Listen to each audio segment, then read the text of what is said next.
Jolly good show, Major.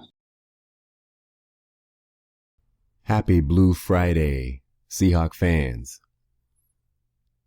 This is Rob English, your SoCal Seahawk. And this is another installment of Short Yardage. We're going to touch on just a few topics here on Friday, as the last media day, really, before the game on Sunday. I'd like to go ahead and go over the information that we got, or the information that we didn't get, from Pete Carroll and Chris Richard and Darrell Bevell from the Friday press conferences. Talk a little bit about the status of a few players who've been on the mend over the last week, who's in, who's out. I also want to go ahead and go through a couple of the playoff clinching scenarios and a couple of the games that have some real implications on this team or that for this week coming up. I'll go ahead and give my picks on some of those games as well. On a few games, I won't go through every game, but I'll give a few picks here. And then lastly, I want to close talking about the new movie coming out with Will Smith, Concussion. So far, all of the chatter about this movie alludes to the possibility of them bringing down the NFL, which I don't think that's obviously not going to happen, but it very well may raise some heighten the senses, excuse me. So I'll talk about that as well. But first thing first, Friday's press conferences with Pete Carroll and Chris Richard, Darrell Bevell, all very diplomatic in their responses. As usual on Fridays, they don't really tell you too much. Anything that isn't concrete, anything you don't already know, you don't find out till game day, for the most part. And that's pretty much how it went today. When asked about the running back situation, Pete Carroll said it's a game time decision. So we're left to speculate on what's going to happen with the running backs here. We have a running back by committee situation going on. We've got our two best running backs, riding the pine. And it's easy to try to write an aspect of a game off when number one, your best running back isn't available, and then you have another guy who has, it wouldn't be a stretch to say, surprised everyone with his ability to run the ball at such a high level in Thomas Rawls. It goes without saying that he definitely surprised everyone. Even those who would say they knew he was capable of performing well have to admit that they're surprised that this kid was going to come in when he did and really be in the talk for Rookie of the Year. I mentioned before, in the previous show that, Thomas Rawls, if he was able to continue this season running at the pace he was running at, he would have eclipsed Todd Gurley. He would have had more yards than Todd Gurley and in less games. It would have been real hard for you to consider Todd Gurley over Thomas Rawls. Especially, even if you want to even try to look past the body of work and, the yards and per carry average and touchdowns and all that. Even if you want to try and look by that, a lot of times you want to look at, okay, when it comes to MVP and other awards, Rookie of the Year and whatnot, you look at, what their accomplishments meant to their team. Especially with the MVP award, but in Rookie of the Year, I think you have to look at that as well. And Todd Gurley's team is not in the playoff chase.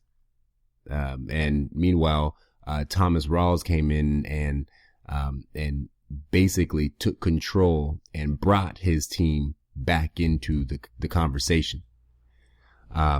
So you have to consider that. You would have to consider that. But, all that is for naught at this point. Thomas Rawls won't see the field again until next football season. So we're left with a lineup of guys at the running back position. We have Bryce Brown, who's coming on off the free agent market. We have Christine Michael, who is a Seahawk for the second time now. And we have Fred Jackson and Derek Coleman.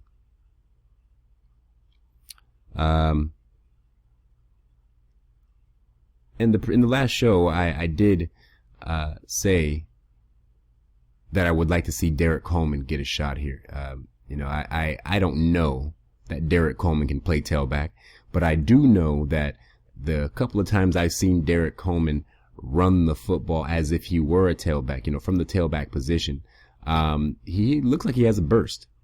The game against Baltimore, he busted one for a good amount of yards. I think it might have been 10, 15, 20 yards. I'm not sure, but it was a decent run. And he looked like he had a burst, he had tailback moves. He looked like a tailback on that run. He didn't look like a typical fullback run. You're going to see a fullback take the ball, lower his head and just bowl forward. It's typical fullback run. You don't really expect to see a whole lot of foot movement. You don't see a lot of footwork. You don't see a lot of maneuvering. You don't see a lot of agility or evasiveness. You see downhill, head down, get as many yards as you can before you crash to the ground. That's usually a fullback style of run. Derek Coleman didn't look like that. Now, if you give the ball to Will Tukoafu, that's what you see.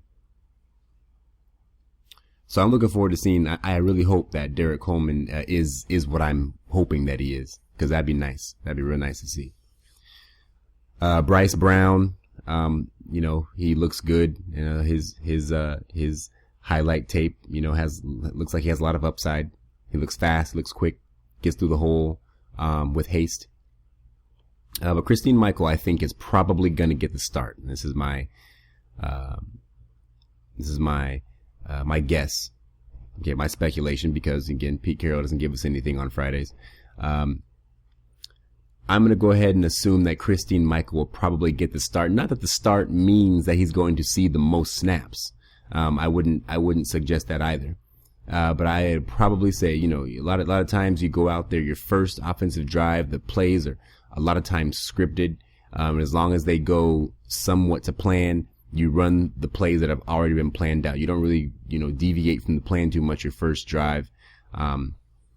So I think they're probably going to have Christine Michael running the ball at the beginning of the game. He'll start. I'm going to go ahead and assert that now. If I'm wrong, I'll tell you I was wrong on the next show. But I'm thinking Christine Michael will probably get the start, with Bryce Brown being next in line as far as the splitting of the carries. Fred Jackson will continue to do excuse me. Fred Jackson will continue to do what he has been doing all along, which is coming in, give the spell, give the guy ahead of him a blow, and catching the ball out of the backfield, third down back style of play there for Fred Jackson, which he's done all year. And then maybe we'll see what Derek Coleman. Maybe Derek Coleman will get in there and get a couple shots. That's what I'm guessing from the running game. For the running game, I should say. On defense, before defense, we a question mark in my head. Apparently Luke Wilson is good to go. He was a little banged up, but he was on the mend, but he's good to go. His status was upgraded from questionable to probable. So Luke's gonna play. What I want to know is, where is Anthony McCoy? we signed Anthony McCoy back to the active roster a couple weeks ago, and I was excited. I was very excited to see that Anthony McCoy was put back on the roster. At the beginning of this year, when we signed Jimmy Graham, in the off season, knowing that Anthony McCoy was still on the roster at that point, I had high hopes for the tight end position for the Seahawks this season. The two tight end set has been something that, Pete Carroll has alluded to wanting to run for quite some time. We have a big formation out there, it makes running the ball, it helps you when it comes time to run the football. So I saw, Jimmy Graham and Luke Wilson, Jimmy Graham and Anthony McCoy and Jimmy Graham. I really saw just the potential for some serious action from the tight end spot, this year. But then, we ended up dropping Anthony McCoy in our, we ended up with Jimmy Graham and Luke Wilson and Cooper. But the injury bug ends up hitting, and guys end up on the bench and don't end up playing football. So that changes that. But here we are now, Jimmy Graham. Jimmy Graham hurt the knee. He's done. And much like how we had to bring back Christine Michael to fill the void, we brought back Anthony McCoy to fill the void. But we haven't seen Anthony McCoy yet, and I don't know if he's actually gotten any snaps on the field or not. But I don't know that I've seen him get any catches yet, or even any targets. So it's curious what his situation is, because the Anthony McCoy that I've seen in a Seattle Seahawks jersey has been a player that I've wondered how come he's not featured. I have to assume that there's something keeping him from being that. But I've seen Anthony McCoy make great plays. Anthony McCoy can run in that open field. He's sure-handed. I'm really wondering where he's at, and I want to see Anthony McCoy on the field. I think he can do good things for us. So maybe this game we'll get to see Mr. McCoy out there. On the defensive side, Cam Chancellor, another game time decision from the mouth of Pete Carroll. We know Cam Chancellor fell real hard on his backside last weekend. And he had a bruised tailbone. At least that was the initial prognosis. Cam Chancellor is a tough guy. I think that there's probably no way he doesn't play if he has the okay to play, except for if I don't know, maybe they talk him into not playing, assuming that we don't need him. I definitely can see him taken off the field if we get up by a good enough amount late in the game. There's no need to have our best guys out there risking further injury. But hopefully he's able to start. I have to think he's probably going to play. If he's a game time decision at this point, I think Cam Chancellor will probably play. He's a beast. He's a warrior. His backup, Kelsey McCray, who will get the start if he can't go. It's another situation where without Cam Chancellor, our defense has changed.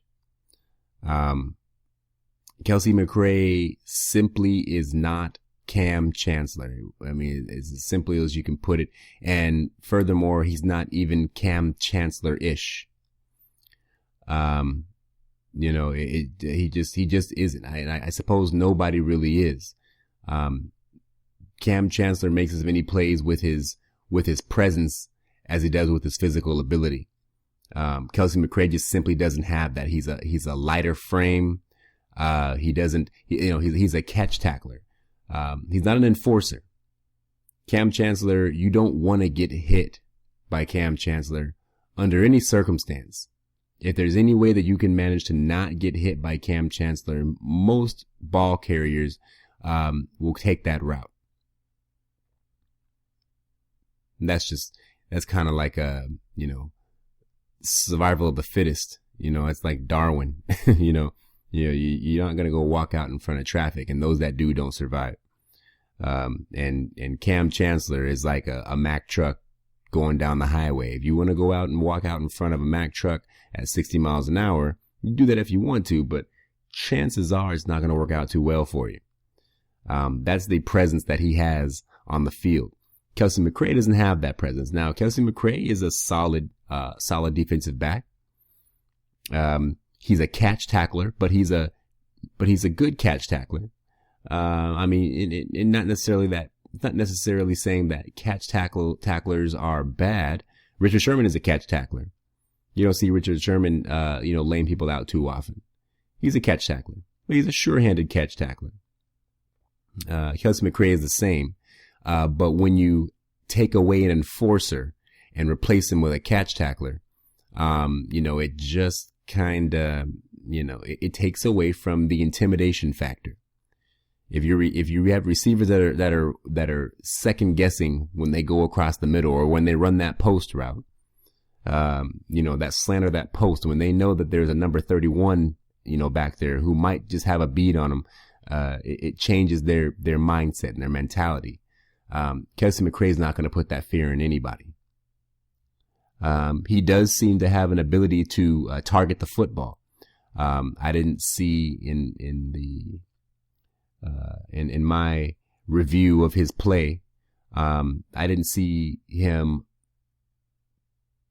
do much in the sense of pass coverage.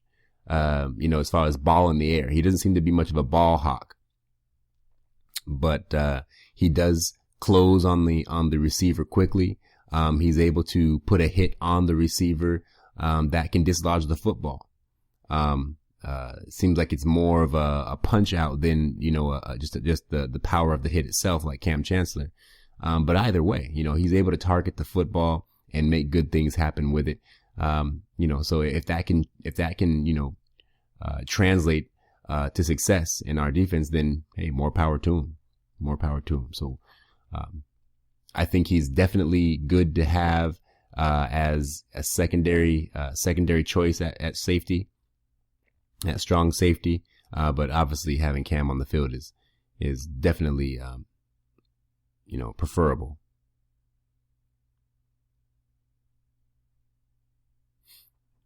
Deshaun Shedd is a go. The one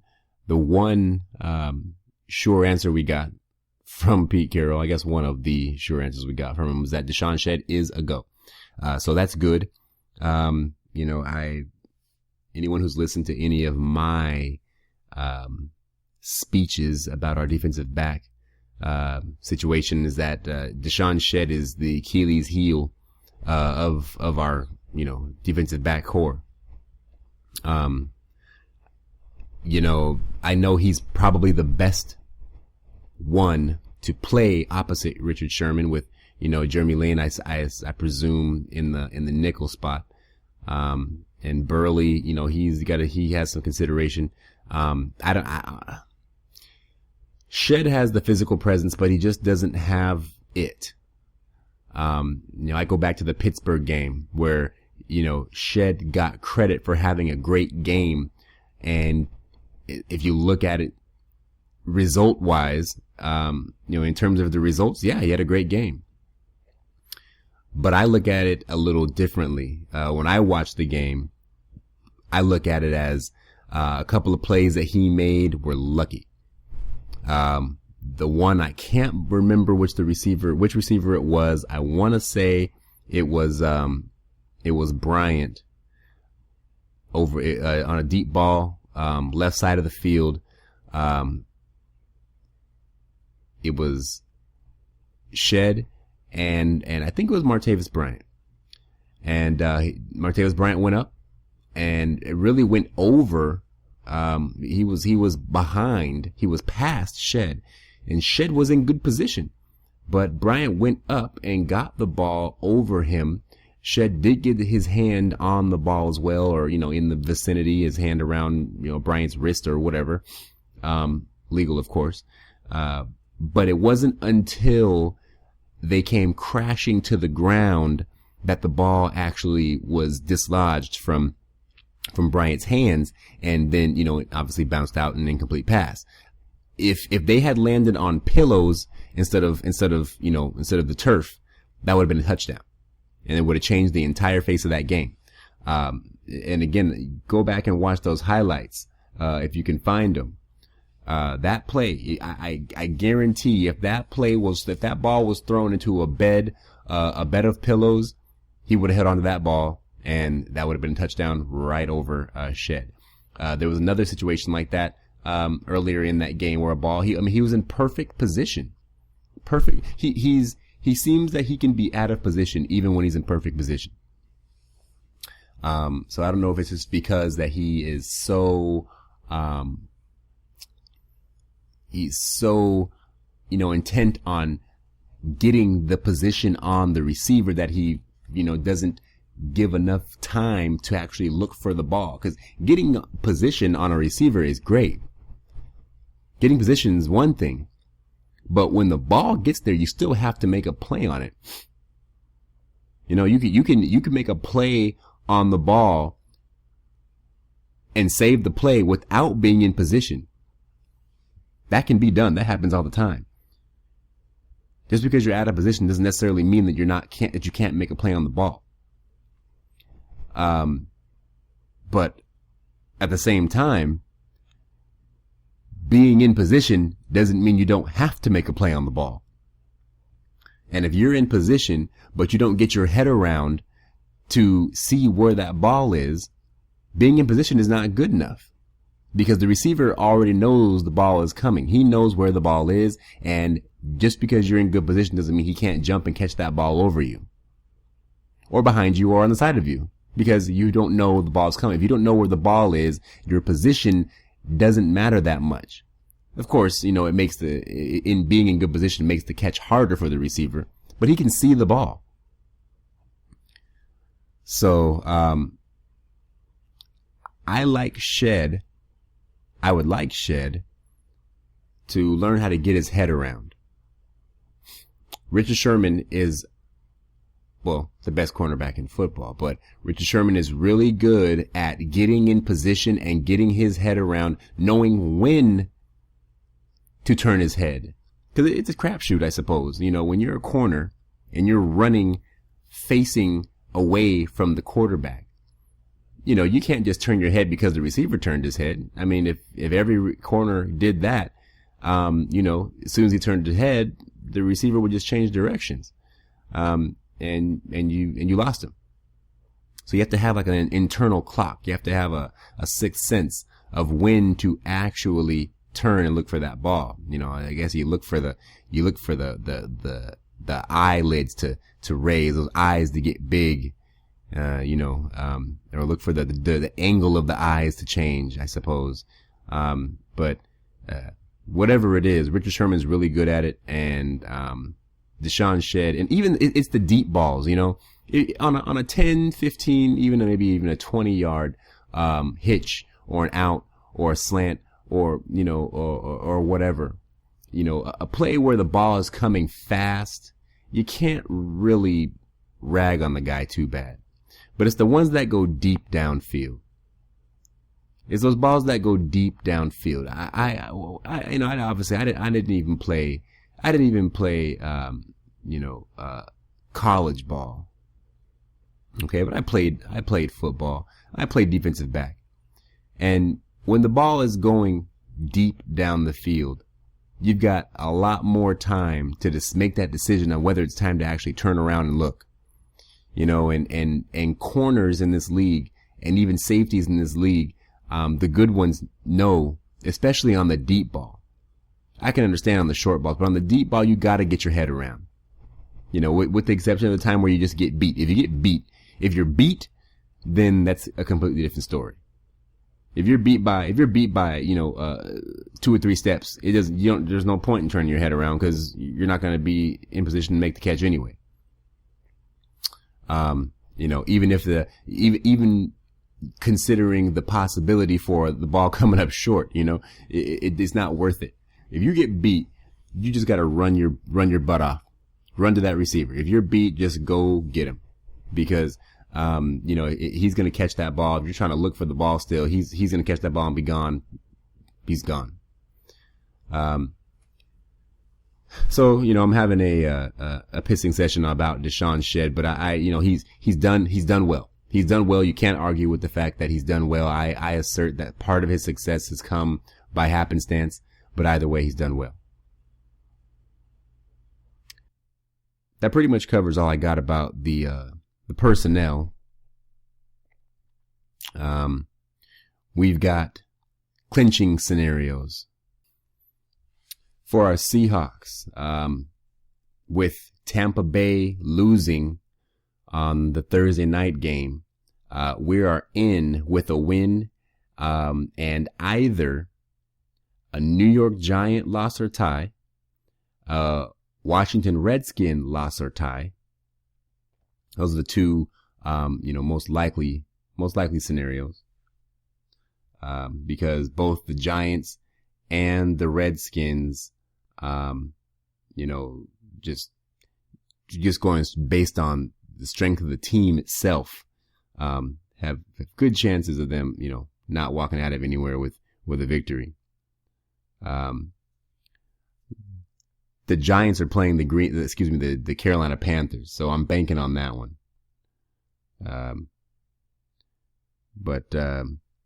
So yeah, all we need is and the Redskins, I believe the Redskins play Buffalo. So, that game could possibly go either way. But either way, I mean, I don't see both those teams don't walk out of Sunday victors. So, assuming we go ahead and just take care of business against Cleveland, it's a done deal. We're in.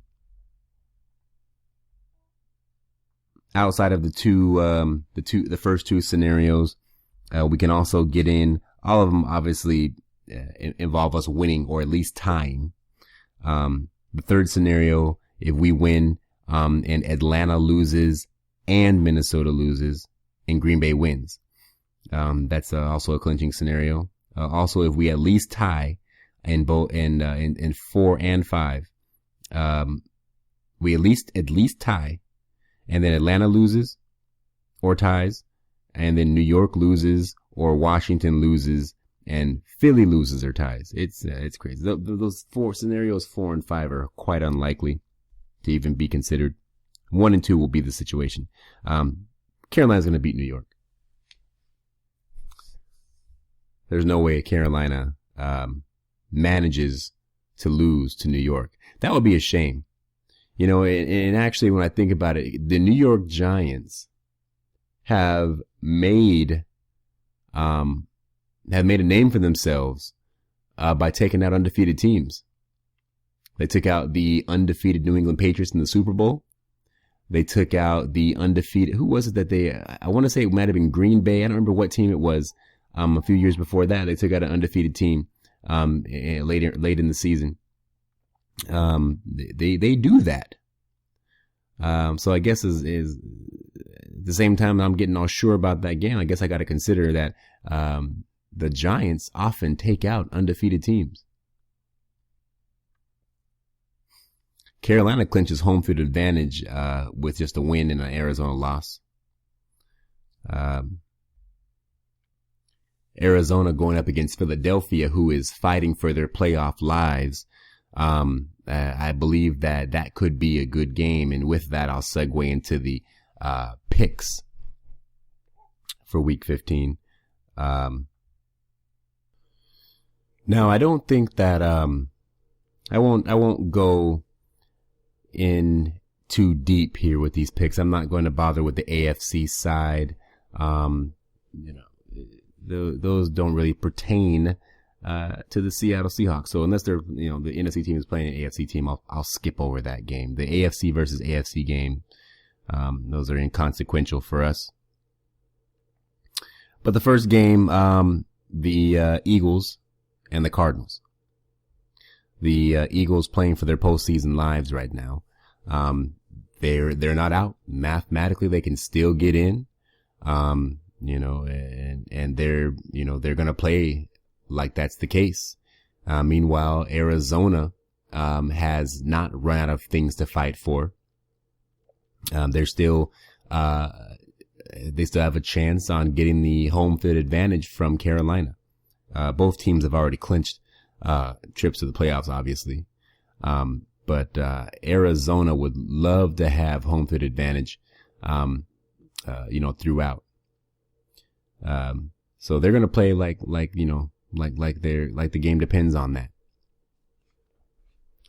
Larry Fitzgerald has continued to, just keep on doing what Larry Fitzgerald does. Carson Palmer being healthy all season long has definitely done wonders for this, Arizona team. I'm quick to throw shade at, any division rival, whenever I can, but you have to really, all season long I have said that, okay, the next game is when it's going to happen. The next game is when it's going to happen. The Arizona Cardinals are going to fall. And they just kept on winning. And even when they lost one, and I said, oh, there it is. Then they went ahead and proved me wrong the following week. Now they made it out of this by the skin of their teeth in a couple of games, namely the 49er game. That game should have gone to the 49ers. Regardless of what anyone has to say, that game should have been won by San Francisco. They stopped Carson Palmer, they should have been forcing a punt, but instead, a terrible call by the referee. I can't remember the defender's name off the top of my head, but, they gave, a unnecessary roughness or roughing the quarterback call. Terrible call. Gave Arizona a 1st and 10 and 15 yards, and they went down and scored a touchdown. Now I am of the opinion that a penalty does not score points. Okay, penalties do not score points for your team, but the reality of it is you do get another opportunity. And Arizona was the better team in that game. They just if you look at it just in plain, meat and potatoes, they're the better team. But they, at that very point, had been bested by the 49ers. They had been bested, and that can happen. Just because you're the better team doesn't mean you can't be bested. And the 49ers had bested them at that point. But if you give a good team another shot, they're that time the 49ers got bested. That's how the NFL works. That's why it's any given Sunday. Any given Sunday, anyone can beat anyone. And, on that Sunday, the 49ers definitely should have beaten the Arizona, or definitely should have had a better opportunity to beat them. But there's no reason why Carson Palmer should have got another opportunity to go down there and throw that touchdown pass. It wasn't right. It was a wrong call. They got to do something about the calls. I won't go too deep into refereeing, officiating right now, because that's a topic that I could go on and on about. We'll save that one for another time. But, the Arizona Cardinals, they just have so many weapons. It's going to be a tough game for Philadelphia. But they're definitely it should be a decent game. It should be a decent game. I think the spread on that game is, I think it's under 5. Spread is like 3.5. At least it opened up at 3.5. If you're a betting type. The Panthers and the Giants, we spoke on that a moment ago. The Giants just don't look like a team that has, enough firepower to contend with Cam Newton. Cam Newton is really he's putting up big numbers. You can't argue with the fact that Cam Newton is putting up numbers this year. Now they are a little banged up on the defensive side of the ball. They lost, their corner, Ben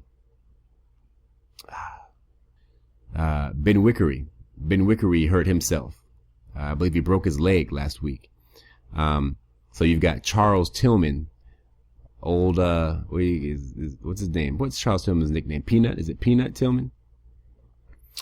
The apparent ageless wonder, Peanut Tillman is, going to be at the corner spot, in Ben Wickery's, absence. And, he's not the Charles Tillman he once was. So, and he's coming off an injury. So the defensive backfield of the Carolina Panthers is, not 100%. If Eli Manning can get something going and, they have one receiver, of the name Odell Beckham Jr. And he's been putting up a lot of numbers. Odell Beckham could change that game, in the New York Giants' favor. I still got to go with the Panthers on this one. Like I said, they just look too good. Despite the history that the Giants have of taking out undefeated teams, I just don't think they're going to do it this time. The Packers are going up against the Raiders, at the Black Hole. I don't see the Raiders doing anything in this game. This game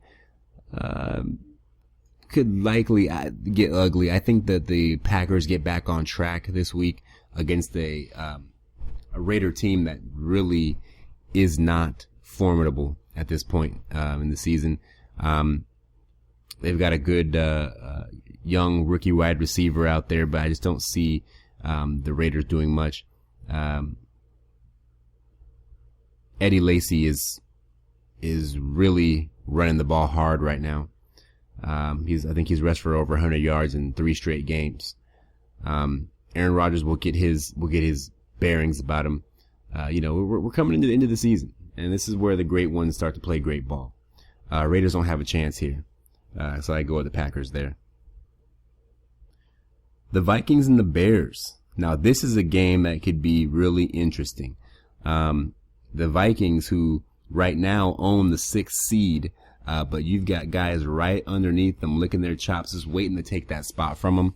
And they're playing against a Bears team that is likely to play spoiler for the Vikings right now. They've been hit hard by injuries on defense, the Vikings have.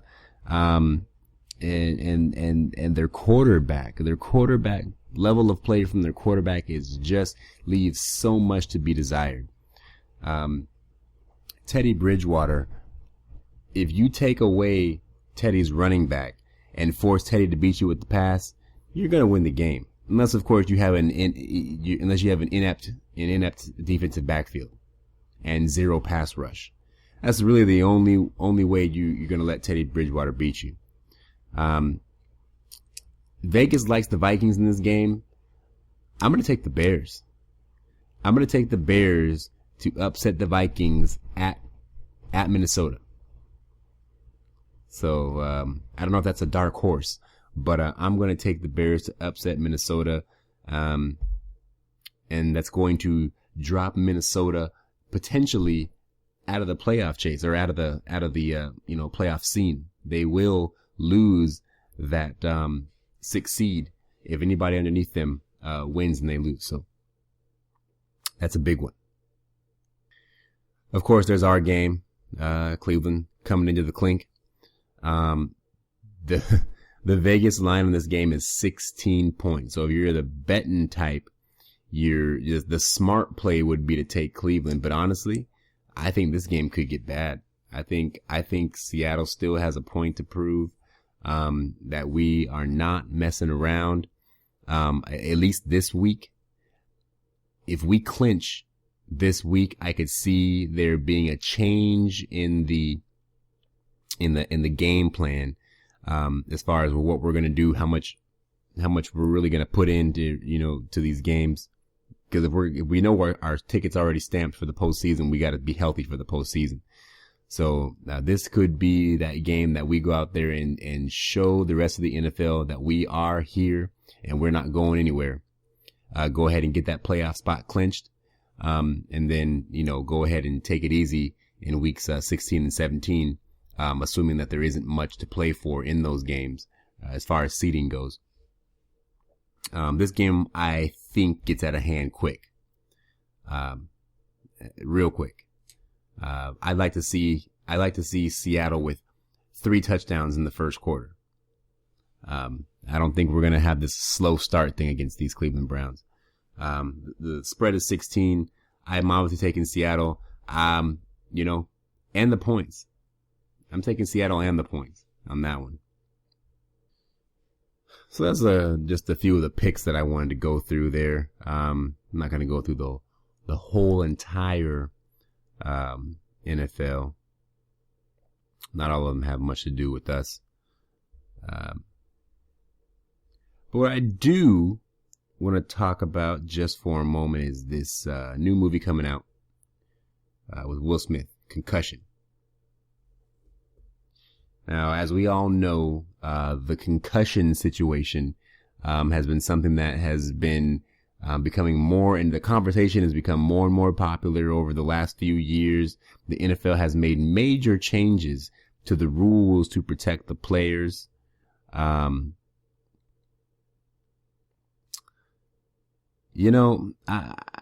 have to say that I have mixed feelings about the whole concussion thing.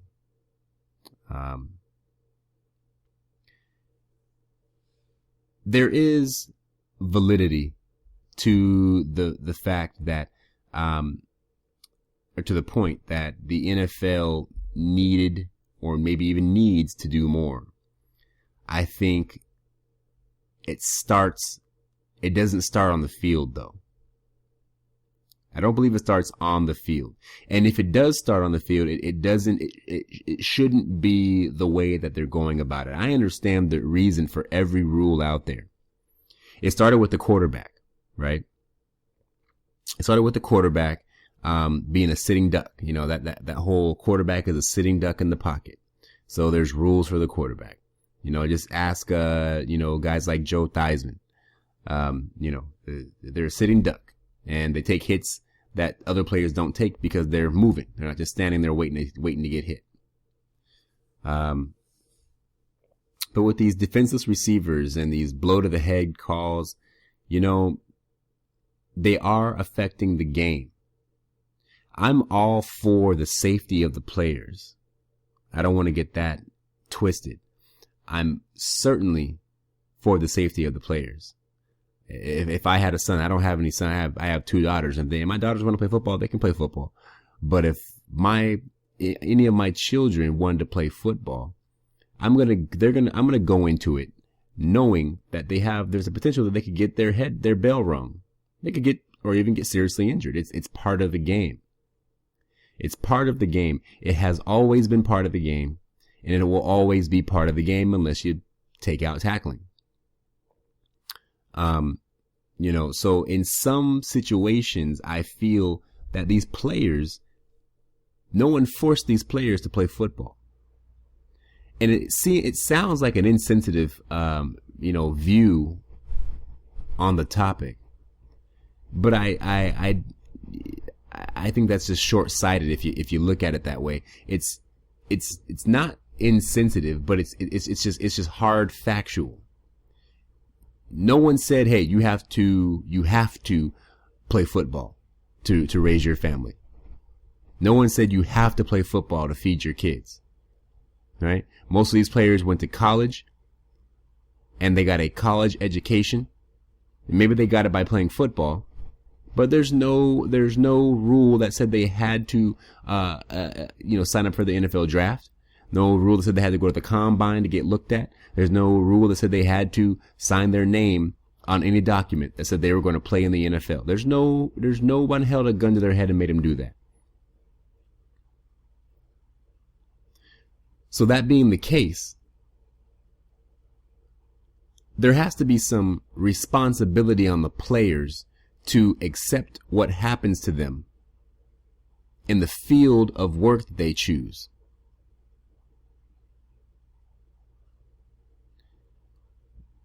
I dare to veer off topic here when it comes to, but I'll do it for a moment, and I'll try to get myself back on topic here as quickly as possible. But a subject that has hit home for me recently is with police violence. Police violence.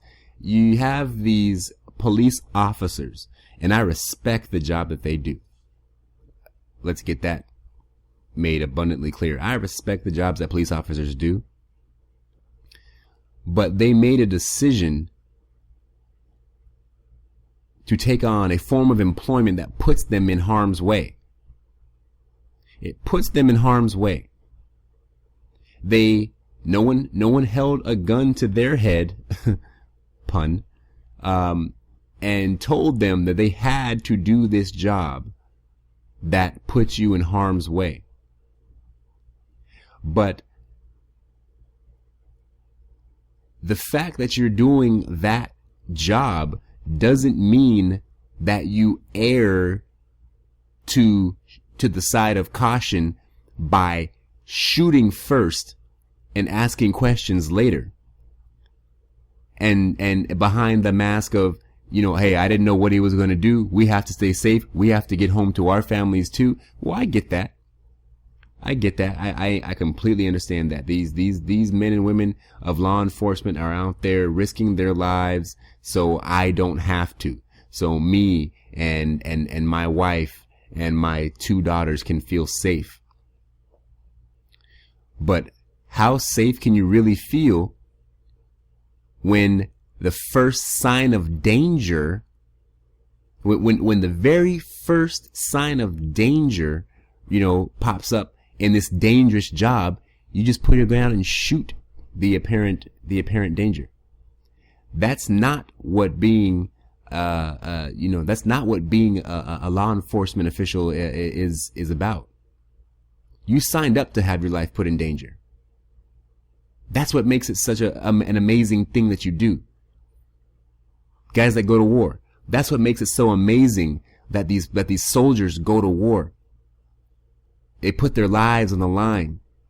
That's why it's so amazing. But the soldiers in war, and I'll say typically speaking, I've never been to war before, but I know that the protocol is not that they walk down the street just shooting any and every person because that person might have a bomb on their back. That's why they die. That's why the soldiers end up dying, because you don't shoot people you don't know are guilty.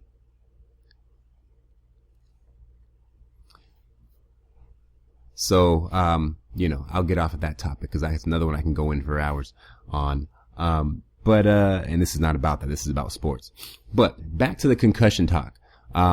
Situation is the same. You knew you were getting into a dangerous job. You knew it. You knew you were getting into a dangerous job. No one forced you to do it.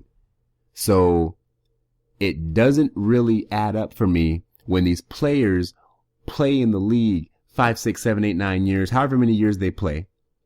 And then after the fact, they want to sue the league for not telling them how dangerous the game was.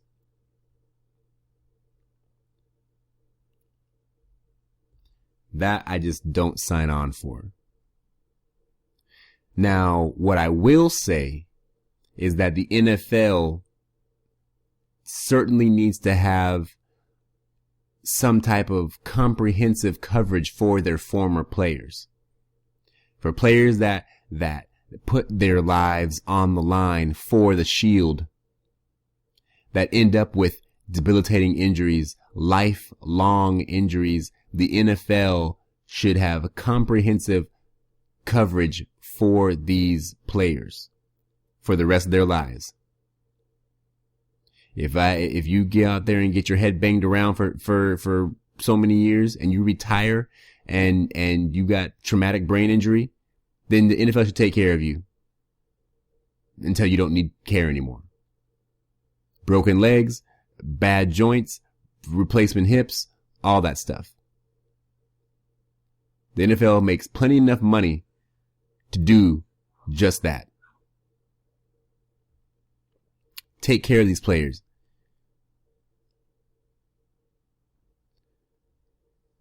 The concussion movie, is going to, what it's going to do, I don't think it's going to change the opinion of many people who already know what it's all about. As far as head injuries in football, the football heads already know what it's like.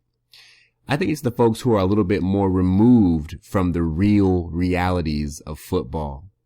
The women, and that isn't meant to be a sexist comment, but, you know, most women aren't as in the know about the ins and outs of football.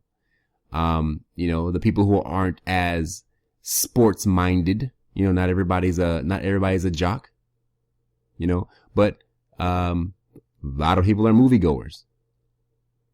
And it's going to sway the opinion of a lot of those people. And we all know what the court of public opinion does to an organization or to a person.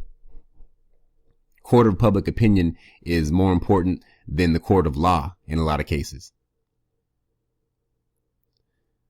So, this movie can definitely sway the opinions of a lot of folks who only have, you know, marginal knowledge in the first place. I read a quote earlier this evening that said, gosh, and I can't remember the quote word for word, but it was something to the effect of, those who know the least are the most stubborn about their knowledge. Something like that. Those who don't really know that much are the ones who are the most stubborn, you know? They're the ones who are the hardest to sway their opinion. The ones that are more educated have more open-mindedness, ability to reason.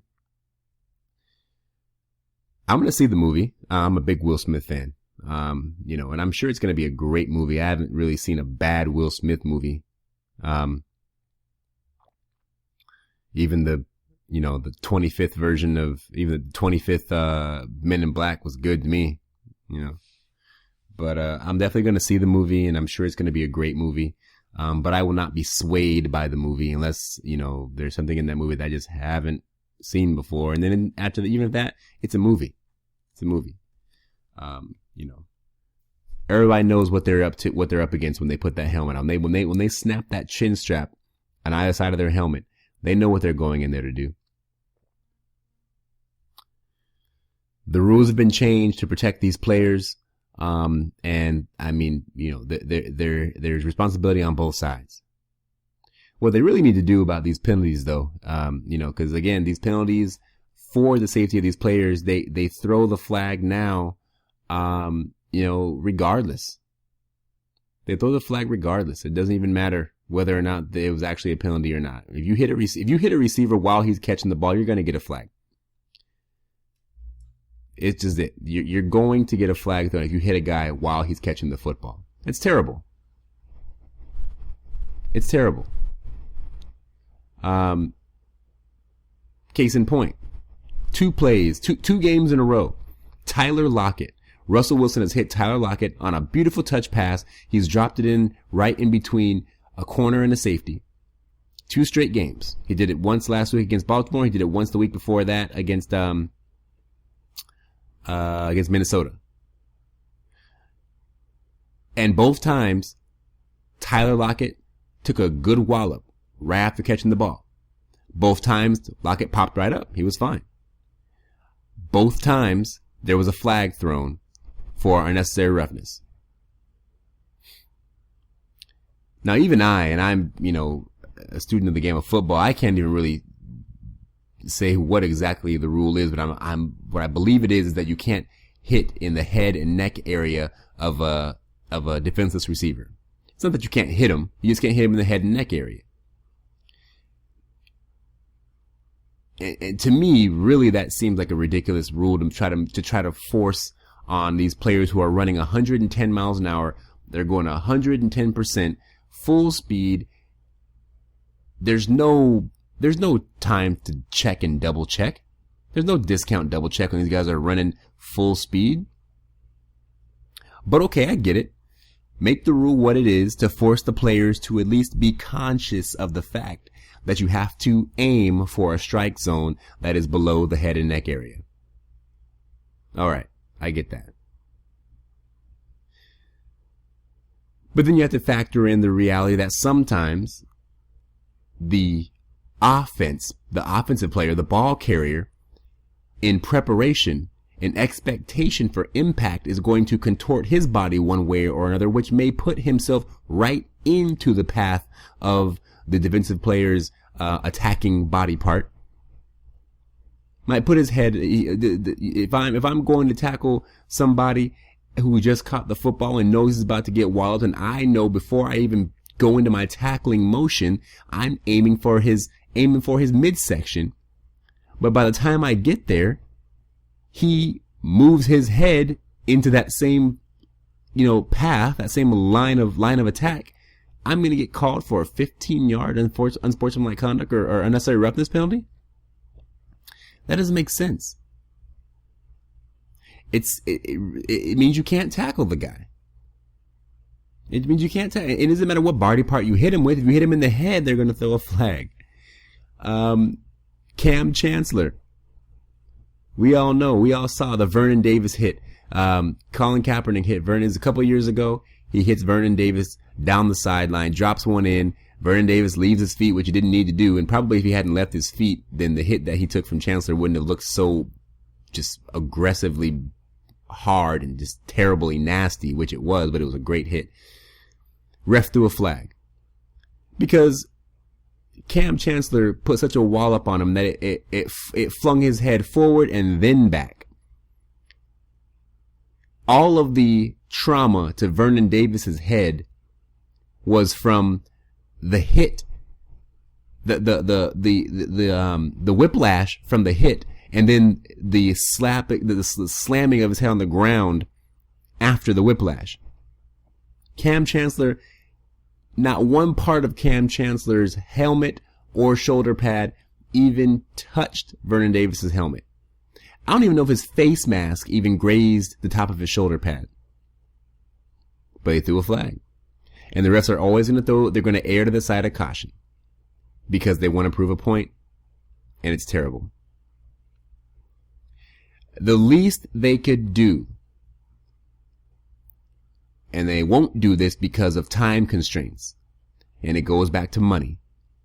It really always goes back to money. They don't want these players suing them because it's about money. They don't want to let these plays be reviewed, which is what I was going to say. They don't want to let these plays be reviewed. Let them be reviewed. Review the play. If the rule is as clear cut as they'd like us to believe that it is, which is you cannot hit a defenseless player in the head and neck area. If that's the rule, clarify. The penalty will be called if you hit a defenseless player in the head or neck area. Make sure they clarify what a defenseless player is for sure. And then clarify that again, it is the head and neck area. Now, if you have a clear and concise definition of a rule, as just said, then there's no reason why you cannot go back and review that play. Because a quick review of a play like that, even if it's not an automatic review, even if the if the coach has to throw a red flag, that's worth a challenge. That's worth a challenge. Giving a team first and goal, all right, because of a great play made by a defender is ridiculous. Go back and review it, because you review that play, you'll see, wow, Cam Chancellor just put the hit of the season on Vernon Davis. And really when it comes down to it, it's Vernon Davis's fault. Vernon Davis left his feet when he didn't even need to, and that's why he took a hit. A lot of hits are like that. Let him review it. Review those plays that can change the game with just that one play. Review them. I'm not saying review every single penalty, but review the ones, those game changers. I'm not saying go ahead and start reviewing pass interference calls, because pass interference is more of a judgment thing. because you got both players are all at pass interference. You can call on every play. Holding, you can call on every play. But even with holding, it's like sometimes they get those calls on somebody where they throw a flag and say, oh, or maybe not holding, but illegal block in the back. The plays where somebody gets called for illegal block in the back and didn't even touch the guy. That kind of stuff. You got to get the call right. I remember back in the day when the refs would just stand at midfield and then look at the jumbotron and get the call right. Now you have to throw a red flag. And if you run out of red flags, then you just have to deal with whatever they call. What about the game a couple weeks ago where the ref blew his whistle? Tom Brady, New England. The ref blew his whistle and the ball was still in play. Tom Brady threw the ball to a wide open, I want to say it was Julian Edelman. And Edelman had nothing but daylight in front of him. The only one player on the opposing team was 15, 20 yards down the field being blocked.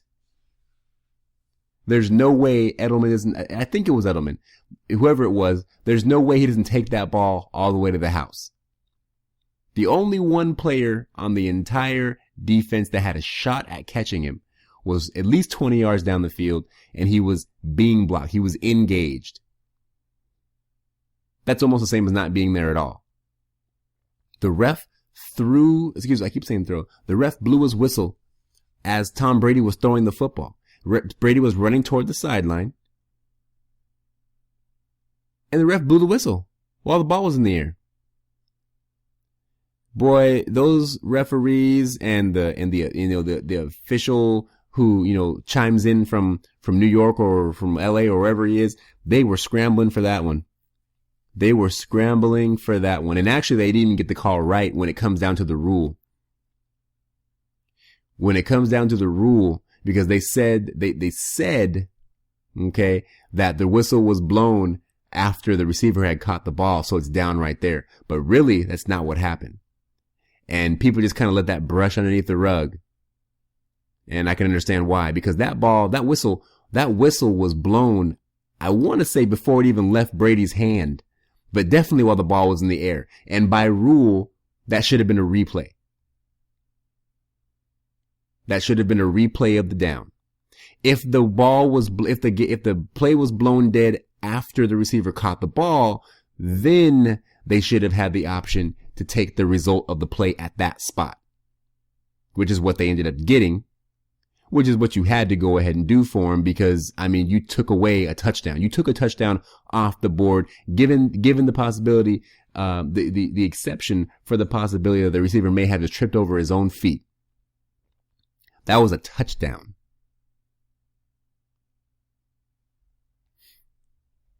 You've got to, I don't know what they're going to do. Go see the Concussion movie. See how you feel about it.